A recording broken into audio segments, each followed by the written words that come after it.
Since ancient times, extremely cruel methods of punishment were used to penalize women, often with terrifying instruments. Instruments such as the Heretics Fork, which immobilized the victim by piercing the chin and chest, the Iron Maiden, a sarcophagus lined with internal spikes, or even the rack, used to stretch limbs to their limits, highlight the macabre ingenuity behind these punishments. These instruments not only inflicted pain, but also symbolized the control and brutality of their eras. These are the punishments you are about to see now. The iron spider was one of the most brutal torture instruments used against women accused of crimes like adultery, abortion, blasphemy, or even witchcraft. The name itself hints at the horror. It was a metal tool with sharp claws, designed to cause extreme pain. The spider's claws were heated until red hot and then used to tear the victim's breast. Each strike came with burns and deep cuts. Often the process continued until the woman died from hemorrhage, infection, or was spared for a final execution. The torture was not only to cause physical pain, but also served as a public warning, a way to reinforce social control and punish any behavior deemed unacceptable. The iron spider fit into that context because the target was almost always the female body, treated as a symbol of sin or transgression. Little is known about how many women went through this, but surviving records reveal a society driven by fear and violence.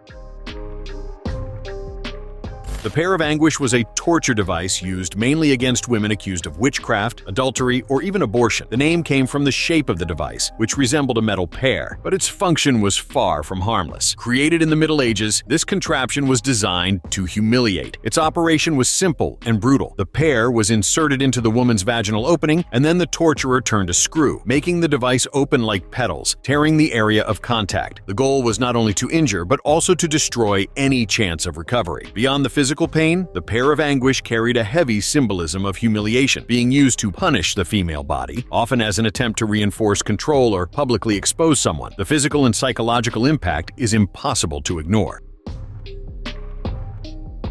The Judas Cradle was a torture tool used primarily during the Middle Ages and the Inquisition, designed to cause intense pain and humiliation. It consisted of a triangular bench with a very sharp point, where the woman accused of heresy was placed on top, with her own body weight forcing the point to pierce or press sensitive areas. The victim was stripped, tied, and suspended over the device, with ropes controlling how much of her weight was thrown against the point. The position was excruciating, and the torture could last hours or even days. This method was used especially against women, reinforcing the idea that the female body was the main target of punishments at the time. Public humiliation was part of the package, demoralizing anyone who deviated from social and religious norms.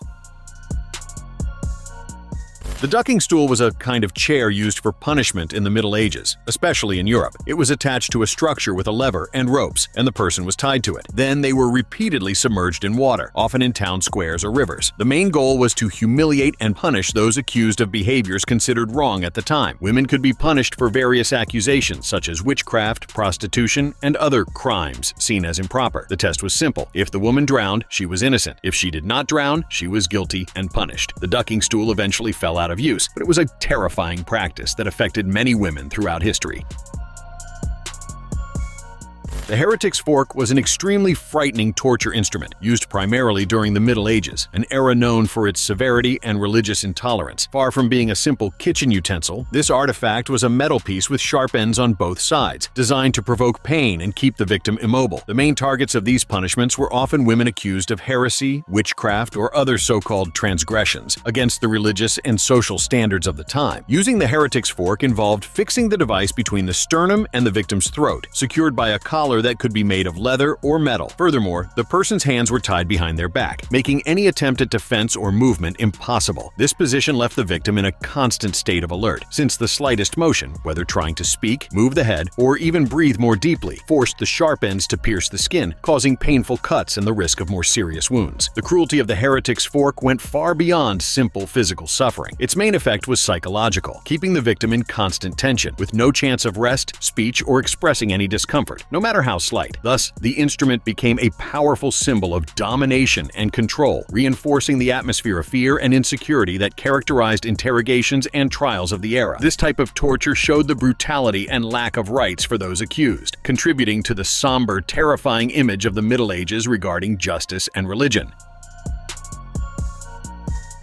The scolds bridle was a torture device with a special focus on women considered problematic. The term scold was used to describe women who talked too much, questioned authority, or were seen as quarrelsome. Challenging social norms or annoying someone powerful could lead to this punishment. The bridle was a metal structure fitted onto the head, resembling a helmet with an internal blade that pressed against the tongue, preventing speech. The discomfort was extreme. Moreover, many women were forced to walk the streets wearing it, while bells attached to it made noise, drawing even more attention and public mockery. It was a way to silence and humiliate, making it clear that expressing opinions or behaving out of line could have painful consequences.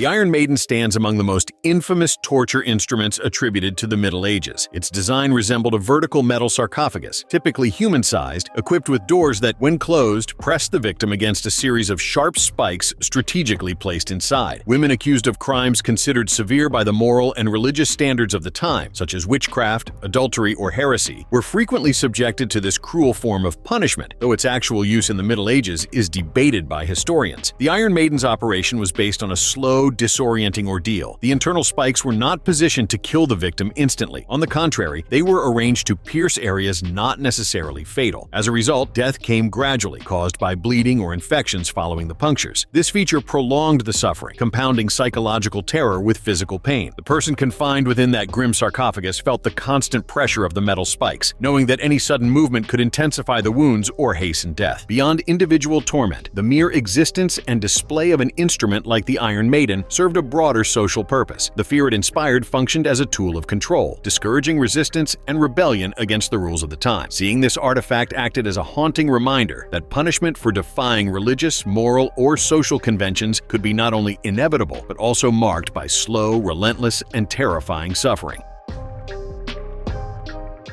Saw torture was an utterly inhumane and brutal technique used to inflict extreme suffering. The victim was hung upside down, which was no accident. That position made blood accumulate in the brain, ensuring that the person stayed conscious longer during the horrifying procedure. The sawing started at the groin, a spot deliberately chosen to maximize pain and horror. Two executioners operated the saw, working slowly and methodically. The controlled pace was not just for practical reasons, but also for cruelty, as it prolonged the agony as much as possible. In some cases, the torture was not even carried to completion. The executioners stopped before reaching the chest, leaving the person to agonize for hours until inevitable death. The brutality was not limited to physical pain. The psychological impact was devastating, both for the victim and for those who witnessed the scene. These acts served not only to punish, but also to spread fear and humiliation, functioning as a public demonstration of power and control. The victim was turned into a macabre spectacle, reinforcing the atmosphere of terror that surrounded these events.